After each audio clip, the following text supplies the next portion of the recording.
नमस्कार दोस्तों, voice of Jaisalmer में एक बार फिर आपका स्वागत है। मेरी पोखरण यात्रा। मित्रों, पोखरण एक ऐतिहासिक नगरी है। यहाँ राठौड़ शासकों का राज्य रहा। आज लोकतंत्र प्रणाली है। इस समय में जैसलमेर का यह पोखरण किस तरह का है। जैसलमेर से 115 किलोमीटर की दूरी पर स्थित पोखरण भारत की आज़ादी के बाद जैसलमेर जिला बनने के बाद उसके साथ इसको जोड़ा गया। उससे पहले यानी कि भारत की आज़ादी से पूर्व यह जोधपुर रियासत का हिस्सा हुआ करता था।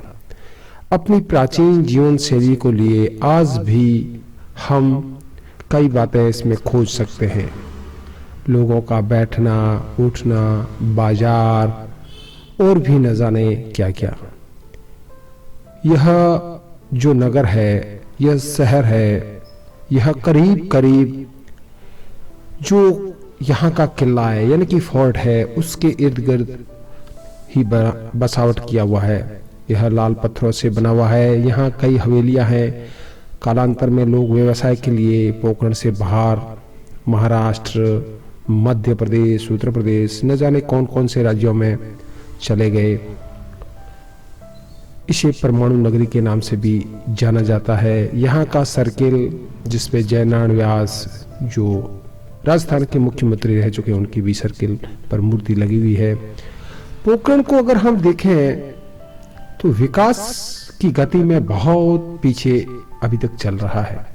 चूंकि आबादी बढ़ रही है, लोग अपने तरीके से इसका विकास कर रहे हैं, यानी कि वह अपना जो क्षेत्र है वहां तक अपना काम कर रहे हैं। सरकार वहां की जो हमारी नगर पालिका, नगर परिषद जो है वह किस तरह से कर रही है, वह एक विचारणीय बिंदु है।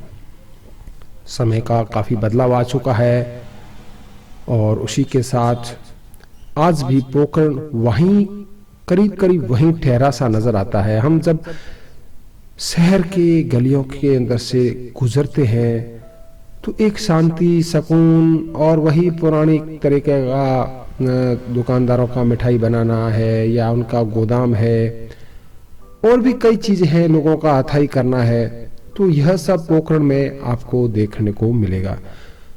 जिस तरह से हम बात कर रहे थे डेवलपमेंट यहाँ नहीं हुआ है। यहाँ पास में ही रामदेवरा स्थित है और रुड़ीचा धाम भी कहते हैं। वहाँ से पर्यटक यहाँ आते हैं, यहाँ के किले को देखते हैं। किले के मध्य एक संग्रहालय बनाया गया है और वहाँ पर भी लोग संग्रहालय में आते हैं। किला बहुत ही सुंदर लाल गुलाबी पत्थरों से बना हुआ है। जिस तरह से जोधपुर का किला हम कह सकते हैं, उसी पत्थर का यह किला साफ झलकता है। और इस किले की जब हमने परिक्रमा की तो यह बड़े अच्छे स्वरूप में आज भी हमें नजर आता है। इसके पास ही एक सरोवर बना हुआ है। जब नगर बसा था उस समय आवश्यकता के अनुरूप इस तालाब का निर्माण किया होगा।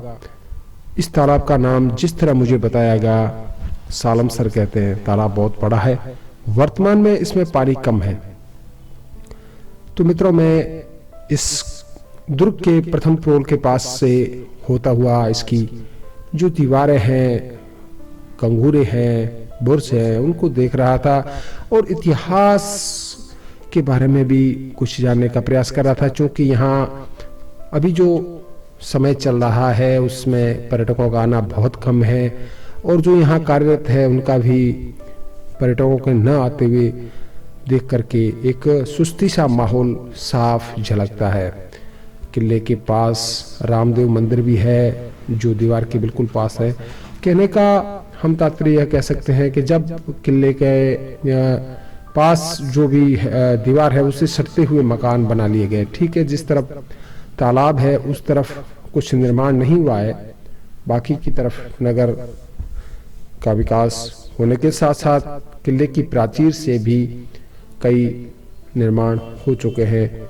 यहाँ की बाजार आज कुछ विशेष चहलकदमी नहीं है, लेकिन यहाँ का कह सकते हैं व्यवसाय पर्यटन पर भी काफी निखार लाया है। वर्तमान में जो जिले स्तर पर डेजर्ट फेस्टिवल होता है उसका भी यहाँ आगाज करने का प्रयास किया गया है। जैसा मैंने पूर्व में बताया, इस नगरी को परमाणु नगरी भी कहते हैं, यानी कि यहाँ पर भारत का परमाणु परीक्षण इसी पोखरण के पास किया गया था, इसलिए यहाँ के लोग इसे परमाणु नगरी भी कहते हैं, शक्ति स्थल भी कहते हैं। तो इस प्रकार मेरी पोखरण यात्रा में जो मैंने चलते हुए देखा, जो मुझे लगा, वह मैंने आपको दिखाने का प्रयास किया है। बाजार में बिल्कुल शांति थी, क्योंकि जो भी एक पूरे विश्व में एक माहौल चल रहा है जो वायरस का, उसकी वजह से भी यह हो सकता है, क्योंकि मैंने कभी पोखरण में इतनी बिल्कुल शांति नहीं देखी। तो मित्रों, बिल्कुल जो सालमसर तालाब है, मैं कुछ दृश्य इसके भी इसमें साझा कर रहा हूँ, चलचित्र और चित्र। तो सालमसर तालाब के पास में जो घाघर बनाया हुआ है, इसके घाट का निर्माण बहुत ही अच्छा किया हुआ है।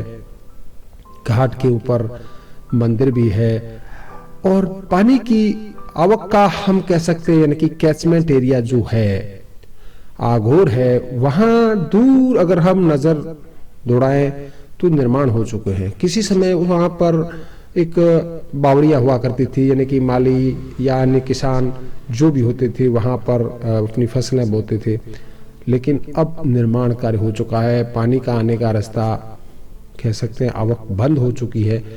उसको देखते हुए हमने ऐसा अनुमान लगाया कि इस तालाब में पानी का भराव वर्तमान में कम है, जबकि बारिशें बहुत अच्छी हुई है और उसको देखते हुए पानी बहुत ही कम है।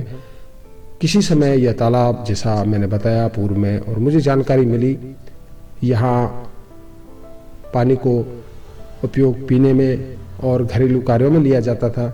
वर्तमान में जो इस जिला जैसलमेर है, यहाँ नहर आने के बाद में कई जल स्रोत हमारे अब पीने के योग्य नहीं भी रहे हैं और उसका ध्यान भी नहीं दिया जा रहा है।